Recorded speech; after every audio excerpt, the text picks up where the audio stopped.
نحمدہ و نصلی علی رسولہ الکریم بسم اللہ الرحمن الرحیم۔ عزیز طلباء، آج ہمارا یہ لیکچر اسلامک سٹڈیز پارٹ 2 کے طلباء کے لیے ہے۔ ہمارا یہ لیکچر حدیث سے متعلق ہے اور یہ لیکچر نمبر 18 ہے۔ اس سے پہلے حدیث سے متعلق ہمارے 17 لیکچر ہو چکے ہیں۔ آج ہمارا یہ لیکچر اس کا موضوع ہے اربعین نووی، اور آج ہم حدیث نمبر 7 کا مطالعہ کریں گے۔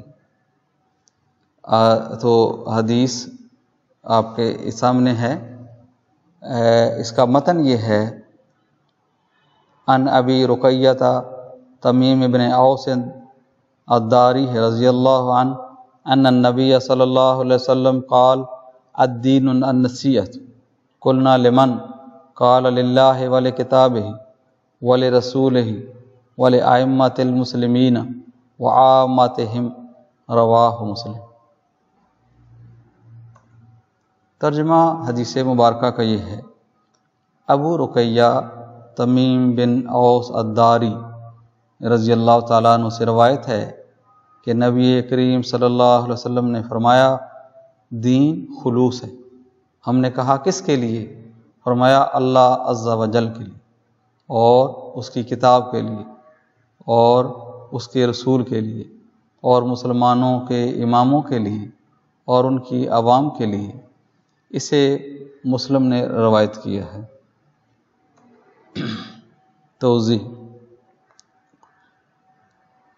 توضیح سے مراد کہ وہ جو ہم نے حدیث مبارکہ پڑھی ہے اس کی تھوڑی سی وضاحت، اس کے کچھ الفاظ جو مشکل ہیں یا عام بندے کا اس کا مفہوم صحیح طرح سے اسے نہیں آتا، تو اس کے لیے وضاحت یا تشریح ہمارے علماء کرتے ہیں۔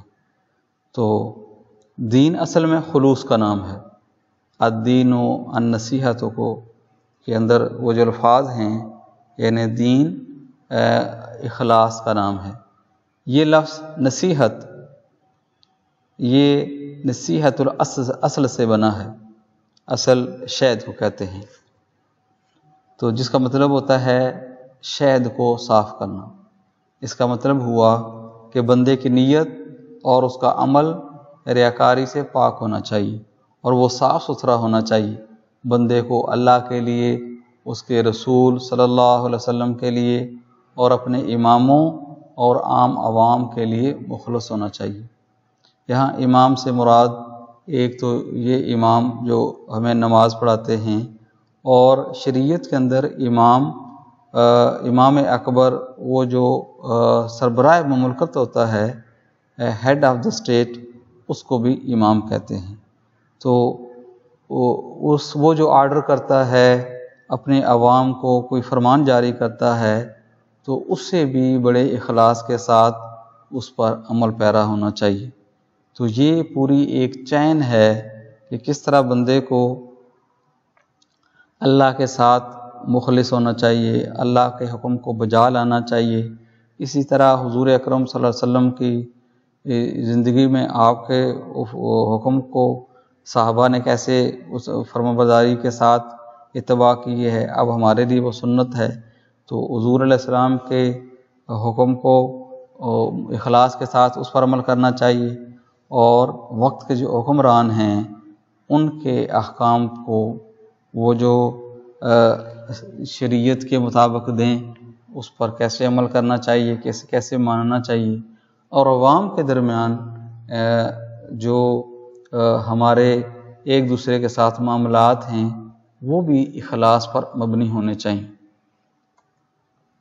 امام خطابی ایک بڑے امام ہیں جو دین کے حوالے سے، حدیث کے حوالے سے انہوں نے جو اس حدیث کی تشریح کی ہے، توضیح کی ہے، وہ آپ کے سامنے ہے۔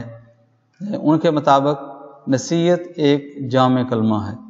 اس کے معنی یہ ہیں کہ جس کی نصیحت کی جائے اس کے سارے حصے اور حق کو پورے طور پر ادا کیا جائے۔ یعنی اگر کسی آپ کوٹ کرتے ہیں قرآن مجید کی آیت مبارکہ تو پورے طریقے کے ساتھ اس کا مفہوم اخلاص کے ساتھ خود بھی اس پر عمل کریں اور لوگوں کو بھی پورے طور پر اس کا حق ادا کریں، صحیح طریقے کے ساتھ، تفہیم کے ساتھ۔ جیسے قرآن مجید کے بارے میں ہے کہ جو متقی لوگ ہیں وہ قرآن مجید کا صحیح طریقے کے ساتھ حق ادا کرتے ہیں، یعنی ایک اس کے پڑھنے کا حق ہے، ایک اس پر عمل کرنے کا، جو عملی زندگی ہے اس پر وہ صحیح طریقے کے ساتھ عمل پیرا ہوتے ہیں۔ تو اب حدیث پاک کا مطلب یہ ہوا کہ دین یہ ہے کہ آدمی اللہ تعالیٰ کے لیے اخلاص کرے اور اس کے سارے حقوق کو ادا کرے، اخلاص اور صدق دل سے آپ پر ایمان لائے اور آپ کی اطاعت کرے، آپ کی وفات کے بعد آپ کی سنتوں کو اختیار کرے، اور دین میں اگر لوگوں کی جہالت اور نفسہ نیت کی بنا پر کوئی خرابی داخل ہو گئی ہو، جیسے بدعت اور رسوم، تو دین کی اصلاح کرے، اور ائمۃ المسلمین یعنی اسلامی حکام جو ہیں ان کے ساتھ اخلاص کرے۔ ان کے ایک تو حکم ہے اسلامی احکام، ایک حکام ہوتا ہے، احکام یعنی وہ جو آرڈر ہیں ان پر پورا عمل کرنا، ایک حکام وہ جو لیڈر ہیں، جو اتھارٹیز ہیں ان کا، یعنی احکام پر بھی عمل صحیح طریقے کے ساتھ اخلاص کے ساتھ کرنا چاہیے، اور حکام وہ جو حکمران ہیں ان کی تابع داری بھی اسی اخلاص کے ساتھ کرنی چاہیے، اور اگر دین میں کوئی خرابی پیدا ہو گئی ہے تو نرمی کے ساتھ لوگوں کو اس پر انہیں باخبر کرنا چاہیے، ان کی اصلاح کرنا چاہیے۔ تو یہ ساری کی ساری جو حدیث مبارکہ ہے، خلاصہ اس کا آخر میں یہی ہے کہ ہم زندگی کے اندر جتنے معاملات ہیں، اور یہ جو پوری چین ہے، جیسے میں نے پہلے عرض کیا کہ اللہ تعالیٰ ہیں، اللہ کے رسول ہیں، اور یہ ہمارے جو ائمہ ہیں جنہوں نے ہمیں دین سمجھایا ہے، یا جو ہمیں دین سمجھاتے ہیں، یا یہ جو سیاسی طور پر ہمارے حکمران ہیں، ہمارے ملک کے کرتا درتا ہیں، اور یہ جو عوام، تو سب کے ساتھ ہمارا روزانہ کا معاملہ ہوتا ہے۔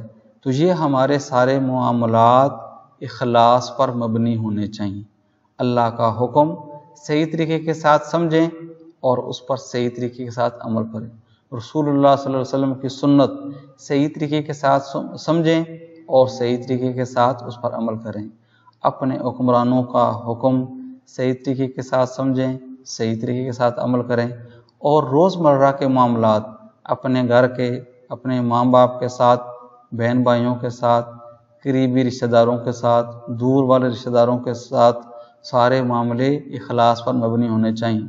اور جہاں کہیں ہم کام کرتے ہیں تو وہاں جو ہمارے جو آفیسرز ہیں، ہمارے استاد ہیں، ہم تمام کے ساتھ معاملات مخلص دوست بن کر اس کے حکم کو فالو کرنا چاہیے۔ یہ اس حدیث کا لب لباب ہے۔ اللہ پاک ہمیں اس پر عمل کرنے کے توفیق عطا فرمائے۔ وآخر دعوانا ان الحمد للہ رب العالمین۔